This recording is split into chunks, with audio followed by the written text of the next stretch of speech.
કોલકાતાનું famous street food jhalmuri બનાવીશું. તો એના માટે એક મોટું તપેલું યા તો કોઈ પણ ડબ્બો લઈ શકાય. સાથે આપણે 2 કપ મમરા ભેજવાળા હોય તો થોડા ગરમ કરી અને થોડા ભેજ તૂટી જેવા એકદમ ક્રિસ્પી થાય એવા લેવા. સાથે આપણે અડધો કપ ચણાની લોટની સેવ, બેસન સેવ અને 1 કપ ખાટું મીઠું ચવાણું, અડધો કપ જેટલા બાફેલા ચણા, બટેટા અને સમારેલા ઝીણા મરચાંના ટુકડા, 2 ચમચી જેટલી સીંગ અને ટમેટાં સાથે લીલા ધાણા નાખી દઈશું અને બધી વસ્તુને મિક્સ કરી દઈશું. હવે ઝાલમુરી 2 રીતે બનાવતા હોય છે. ઘણા લોકો ખાલી તેલ અને લાલ મરચું, ચાટ મસાલો નાખી મિક્સ કરી અને સર્વ કરતા હોય છે. અને ઘણા લોકો એમાં લીલી ચટણી, લસણની ચટણી અને થોડી આંબલીની ચટણી પણ મિક્સ કરતા હોય છે. તો તમારી ચોઈસ પ્રમાણે તમે બનાવીને તૈયાર કરી શકો છો.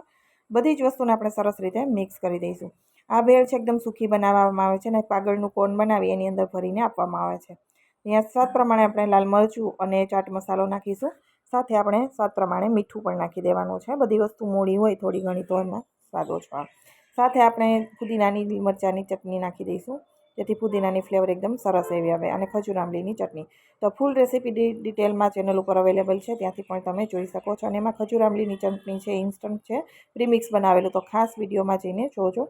બહુ સરસ એવી ચટણી બને છે અને ફક્ત 5 મિનિટમાં બનીને તૈયાર થઈ જાય છે. બધા મસાલા નાખી સરસ રીતે મિક્સ કરી દઈશું. આ જગ્યાએ મેં ચટણીનો ઉપયોગ કર્યો છે, ત્યાં તમે તેલ નાખીને મિક્સ કરીને સર્વ કરી શકો છો.